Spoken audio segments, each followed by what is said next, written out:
Educator of sociology में मैं हूं चंद्रशेखर मौर्य। तो आप सभी का स्वागत करता हूं फ्रेंड्स।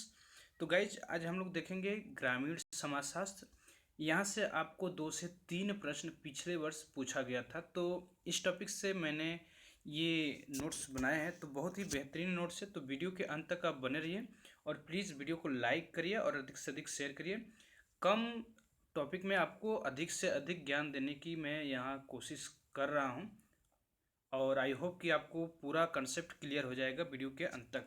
तो प्लीज़ आप वीडियो के अंत तक बने रहिए। तो चलिए स्टार्ट करते हैं। सबसे पहले देखते हैं ग्रामीण समाजशास्त्र। ग्रामीण समाजशास्त्र के बारे में थोड़ा सा हम समझ लेते हैं कि ग्रामीण समाजशास्त्र है क्या। जैसे कि आप सभी लोगों को पता है कि ग्रामीण का मतलब गांव और समाजशास्त्र का मतलब समाजशास्त्र होता है। तो थोड़ा सा अर्थ हम इसका समझ लेते हैं कि भाई ये क्या होता है। तो जो ग्रामीण समाजशास्त्र है ये 2 शब्दों से मिलकर बना हुआ है, ग्रामीण और समाजशास्त्र। ठीक है, ग्रामीण और ये समाजशास्त्र ये 2 शब्दों से मिलकर के बना हुआ है। अब सभी लोगों को पता है कि भाई गांव मानव के सामूहिक जीवन का प्रथम पालना माना जाता है। जो मनुष्य होता है वो सबसे पहले सामूहिक रूप से रहना प्रारंभ गांव में ही करता है और उसका निवास स्थान रहा है पहले के।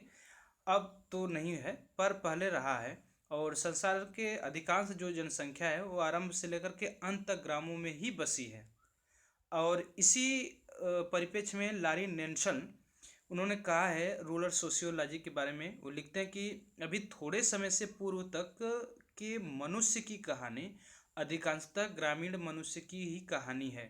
ठीक है, तो इस तरह से जो समाजशास्त्र है आपका, तो समाजशास्त्र के अपेक्षाकृत नवीन विज्ञान भी है और मानव व्यवहार जटिलताओं और अलग अलग जो व्यवहार है उससे परिपूर्ण होता है मनुष्य।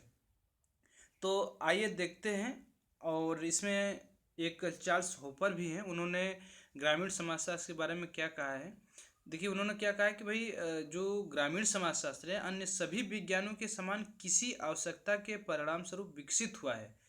वैज्ञानिक विचारों के क्षेत्र में एक मूल तथ्य है कि जब कभी मानव मस्तिष्क को विचलित कर देता है तो कर देने वाली जो घटनाएं होती हैं उन घटनाओं का वर्तमान विज्ञानों अथवा पद्धतियों के द्वारा संतोषप्रद अध्ययन नहीं किया जाता है, उसी समय कोई न कोई विज्ञान प्रकाश में आता है, चार्ल्स हॉपर ने कहा था। तो आइए इसकी परिभाषा देखते हैं ग्रामीण समाजशास्त्र की। तो बहुत ही रोचक है और आप वीडियो के अंत तक बने रहिए क्योंकि यहाँ से आपको 1 से 2 प्रश्न मिलने वाले हैं इस बार जून 2020 में। तो प्लीज़ आप, मैंने जो रिसर्च किया है प्रीवियस ईयर क्वेश्चन में, तो उसमें मुझे पिछले बार यानी 2019 में 2 से 3 क्वेश्चन मिले जो आपको वीडियो के अंत में उसे मैं कराऊंगा। ठीक है, तो यहाँ पर देखते हैं AR देसाई।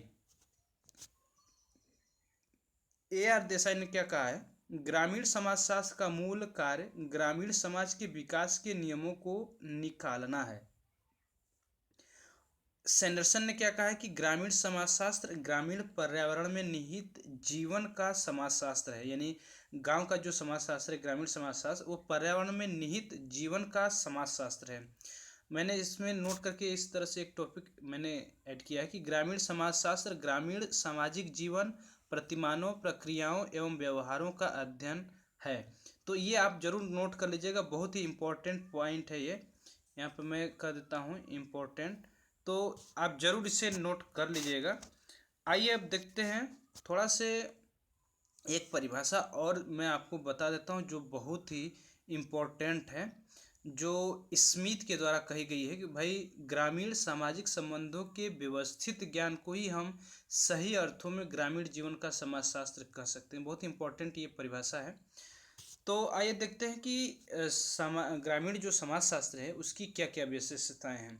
तो सबसे पहले मैं आपको बता दूं कि ग्रामीण समाजशास्त्र ग्रामीण जनता के जीवन का विश्लेषण होता है और ग्रामीण समाजशास्त्र में ग्रामीण समाज में रहने वालों के संबंधों तथा अंतरक्रियाओं का अध्ययन किया जाता है। ठीक है, तो सबसे पहले देखते हैं कि ग्रामीण जनसंख्या का अध्ययन।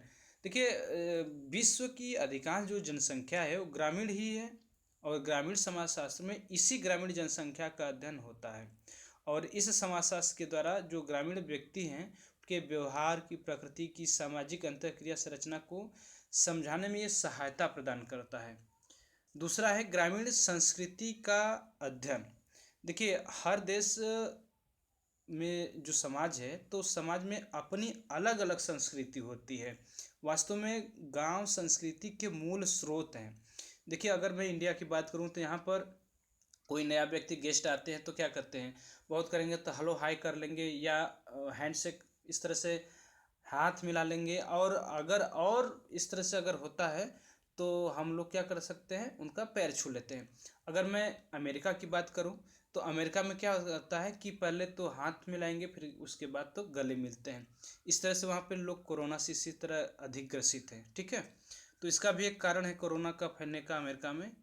तो ग्रामीण संस्कृति का जो अध्ययन है वह हर मतलब अलग अलग संस्कृति अलग अलग देशों में पाई जाती है। ठीक है,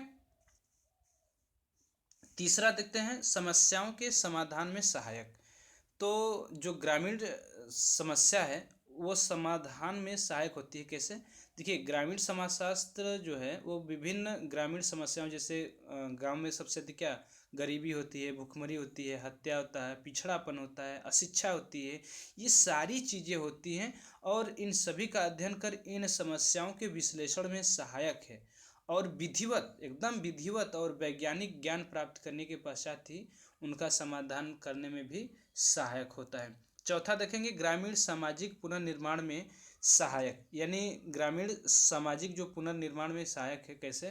देखिए ग्रामीण समाजशास्त्र जो है वह केवल सामाजिक समस्याओं के समाधान में ही सहायक नहीं है, बल्कि ये समाज के पुनः निर्माण के लिए भी ये सहायक होता है। यानी सामाजिक पुनर्निर्माण में विभिन्न समाज वैज्ञानिक विशेषकर ग्रामीण समाजशास्त्री काफ़ी सहायक सिद्ध होते हैं।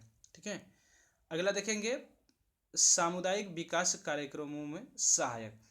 तो देखिए जो वर्तमान समय में जो ग्रामीण समाजशास्त्र है वो सामुदायिक विकास योजना और जो कार्यक्रम है उसमें महत्वपूर्ण भूमिका निभा रहे हैं। सरकार के इस प्रयास में जिसका प्रमुख उद्देश्य नियोजित सामाजिक परिवर्तन लाना है, समाजशास्त्री एवं अन्य विशेषज्ञ काफ़ी सहायता कर सकते हैं। नेक्स्ट है ग्रामीण नगरीय जीवन को समझाने में सहायक। देखिए अगर मैं बात करूं ग्रामीण नगरीय जीवन को समझाने में सहायक है तो जो ग्रामीण समाजशास्त्री हैं जैसे ग्रामीण जीवन के बारे में उपयोगी जानकारी प्राप्त करते हैं ही है, साथ ही वह ग्रामीण और नगरीय जीवन के तुलनात्मक अध्ययनों का भी वह नगरीय जीवन से अधिक व्यवस्थित रूप में समझाने का इस तरह से वो प्रयास करते रहते हैं। अगला हम देखेंगे, प्लीज़ आप लोग अगर पहली बार जो लोग भाई विजिट करें तो प्लीज़ सब्सक्राइब करके बेल आइकन प्रेस कर लें, क्योंकि ऐसे वीडियो आपको मिलती रहती हैं प्रतिदिन टॉपिक वाइज। तो जो कृषकों की जो समस्या है, देखिए ग्रामीण समाजशास्त्र में जो किसान है फार्मर हैं उनकी जो समस्या है वो विधिवत अध्ययन करके उन्हें समझने में सहायता प्रदान करता है। जो अधिकांश विकासशील देश हैं उसमें आज कृषक असंतोष बढ़ता जा रहा है।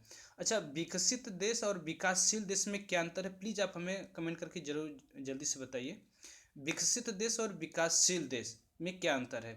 मैं आपको थोड़ा सा हिंट देते रहता हूँ कि इंडिया जो है वह विकासशील देश है। ठीक है, तो जल्दी से बताइए, हिंट मैंने थोड़ा सा दे दिया। देखिए और अगर मैं बात करूँ कृषक समस्याओं की तो इस प्रकार से कहा जा सकता है कि ग्रामीण जो समाजशास्त्र है ये एक महत्वपूर्ण विषय है। इसकी उत्पत्ति ही समस्याओं के समाधान के रूप में हुई है और इसी दिशा में अधिक से अधिक देशों में विकसित होता ये जा रहा है। तो कृषकों की जो समस्या है वो बहुत अधिक समस्याएं हैं जिसका ध्यान कोई इस तरह से नहीं दे पाता है। आइए अब देखते हैं कि ग्रामीण समाजशास्त्र की अध्ययन पद्धतियाँ क्या क्या हैं और बहुत ही बेहतरीन चीज़ें मैं यहाँ पर लिखा हूँ तो प्लीज़ आप इसे नोट डाउन जरूर कर लीजिएगा। देखिए सामाजिक अनुसंधान की पद्धति जो है इसमें समाज के विश्लेषण हेतु शुद्ध व वैज्ञानिक दृष्टिकोण अपनाया जाता है। इसे आप जरूर नोट डाउन कर लीजिएगा क्योंकि आपको ऐसे प्रश्न पूछेगा कि ग्रामीण समाजशास्त्र में क्या कर सकते हैं कि शुद्ध व वैज्ञानिक दृष्टिकोण किसमें अपनाया जाता है, तो सामाजिक अनुसंधान पद्धति में अपनाया जाता है। दूसरा है सामाजिक सर्वेक्षण पद्धति। सर्वेक्षण का शाब्दिक अर्थ होता है निरीक्षण करना। ठीक है, इसमें मानव व्यवहार एवं सामाजिक जीवन का ज्ञान प्राप्त करना होता है।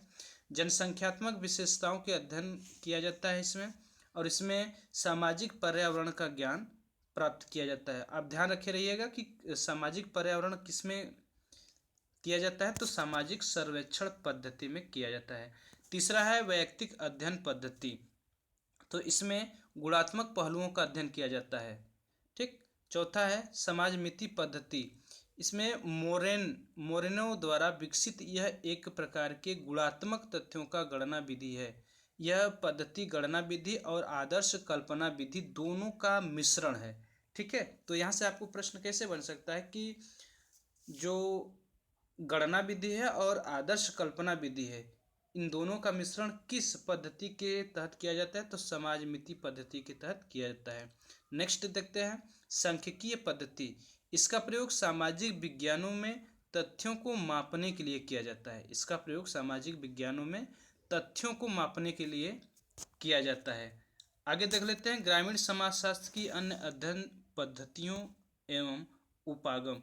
पहला है ऐतिहासिक उद्विकासीय पद्धति, इसका प्रयोग 1951 से पहले professor GS. Ghurye, Henry man और वेडन पावेल के द्वारा किया गया था।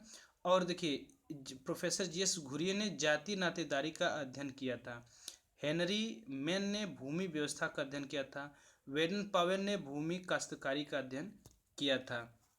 इसी परिप्रेक्ष्य में आगे देखेंगे कि संरचनात्मक प्रक्रियात्मक उपागम, इसका पहला प्रयोग विदेशी समाजशास्त्री एवं मानवशास्त्रियों के द्वारा, इसमें F.J. वेली, A.C. Mayer, McKim Marriott, William Wiser ने किया था।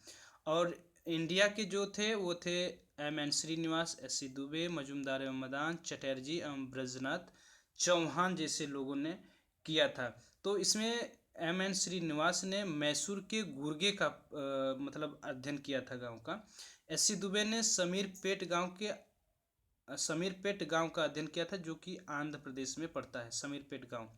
मजूमदार व मदान जो है वो मोहना एवं दुद्दी बिहार के गांव का अध्ययन किया था। चटर्जी ने रंजना गांव का अध्ययन किया था। ब्रजनाथ चौहान ने राजस्थान के राणावतों के सादड़ी गांव का अध्ययन किया था। आगे देख लेते हैं तुलनात्मक उपागम। 1918 में गिलबर्ट स्लेटर के द्वारा दक्षिण भारत के 12 गांवों का अध्ययन किया गया था। जैसा कि नाम से ही प्रतीत हो रहा है तुलनात्मक उपागम, तो तुलना करना, एक दूसरे से तुलना करना। तो ऑस्कर लेविस ने रेफील्ड के विरोध में मैक्सिको के टोपोजलान तथा भारत के रानीखेड़ा के कृषकों का तुलनात्मक अध्ययन किया। बहुत ही इंपॉर्टेंट पॉइंट लेकर आया हूं, तो प्लीज़ आप इसे नोट डाउन जरूर कर लीजिएगा। अगला है जी.एस. घुरिये। अच्छा, जी.एस. घुरिये का पूरा नाम प्लीज़ आप हमें कमेंट करके जरूर बताइए। जी.एस. घुरिये, जल्दी से बताइए जी.एस. घुरिये का पूरा नाम क्या है। तो जी.एस. घुरिये द्वारा बिहार के गांव के एल शर्मा द्वारा राजस्थान के 6 गांवों का तुलनात्मक अध्ययन किया था। कितने गांवों का? 6 गांवों का। तो चलिए मैं आपको बता देता हूं कि 2019 में ये प्रश्न आया था, निम्नलिखित में से कौन सी ग्रामीण समाज की विशेषता नहीं है। जैसे कि मैंने अभी आप लोगों को पहले ही बताया कि प्राकृतिक पर्यावरण की प्रधानता, कृषि, अर्थव्यवस्था, विनिर्माण एवं उद्योग और संयुक्त परिवार। तो प्राकृतिक वातावरण की प्रधानता होती है, कृषि अर्थव्यवस्था ही होती ही है, विनिर्माण और उद्योग नहीं होते हैं, और संयुक्त परिवार होता है। तो मैं आप लोगों को बताऊं कि विनिर्माण और उद्योग ग्रामीण समाज की विशेषता नहीं है। ठीक है, देखिए कृषि इनका मुख्य व्यवसाय होता है ग्रामीण समाज की। तो जो ग्रामीण समाज है तो उसमें जो सरल और सादा जीवन होता है, उसमें जाति प्रथा होती है, जनमत का अधिक महत्व होता है, सामाजिक समरूपता होती है, इसमें संयुक्त परिवार होता है। ठीक, और प्राकृतिक से निकटता होती है। प्राकृतिक पर्यावरण की जो ये वातावरण की प्रधानता है, तो प्रकृति से इनकी जो निकटता होती है। श्रम का विशेषीकरण का अभाव होता है, श्रम के विशेषीकरण का अभाव होता है। सामुदायिक भावना होती है इनके अंदर। जीवन जीने के जो स्तर होते हैं वो निम्न स्तर के होते हैं। ठीक है, तो इस तरह से और ढेर सारे ऐसे टॉपिक है जो कि आप इसके बारे में कर सकते हैं। तो इसका जो बेस्ट ऑप्शन होता है सी वाला है, विनिर्माण और उद्योग नहीं है। आई होप कि आपको ये क्लियर हो गया होगा कि यह जो टॉपिक है बहुत ही इम्पोर्टेंट है, क्योंकि यहाँ से 2 प्रश्न आए थे जो कि मैं आप लोगों को बता रहा हूँ। तो rural development putting the last first नामक पुस्तक किसने लेखक ने लिखी है, किस लेखक ने लिखी है? तो रॉबर्ट प्रिटनम, जेन क्रिप्सस ब्लैक, दादा भाई नौरोजी और रॉबर्ट चेम्बर्स। तो देखिए 82 नंबर का क्वेश्चन उसमें आप देख सकते हैं 2019 के पेपर का। तो मैं आपको बताऊं कि रूरल जो डेवलपमेंट है पुटिंग द लास्ट फर्स्ट नामक जो पुस्तक है वह रॉबर्ट चेम्बर्स के द्वारा दी गई थी। ठीक है, यानी इसका डी वाला ऑप्शन करेक्ट होता है। तो आज का आपको यह जो टॉपिक था अच्छा लगा होगा तो प्लीज़ आप हमें थंबनेल्स दिखाइएगा। ठीक है, थंबनेल्स ज़रूर आप दिखाइएगा, थंब हमें ज़रूर दिखाइए, क्योंकि देखिए अगर आपको पसंद आता है तो प्लीज़ आप कमेंट ज़रूर किया करिए, थोड़ा से मुझे मोटिवेशन मिलता है कि और बेहतरीन चीज़ आपके लिए मैं लेकर आऊँ। और वीडियो को अधिक से अधिक शेयर करिए। मैंने वादा किया कि अगर आप अधिक से अधिक शेयर करेंगे और आपकी वजह से लोग और आएंगे तो आप जो भी आपके डाउट है, चाहे पेपर फर्स्ट हो या सेकेंड, दोनों को आप मतलब इस तरह से बात करके पूछ सकते हैं। अभी तो कमेंट करके पूछा जाता है, लेकिन आप बात करके भी पूछ सकते हैं। तो प्लीज़ आप वीडियो को अधिक से अधिक शेयर करें और पहली बार विजिट करें तो प्लीज़ सब्सक्राइब करके बेल आइकन प्रेस कर दें।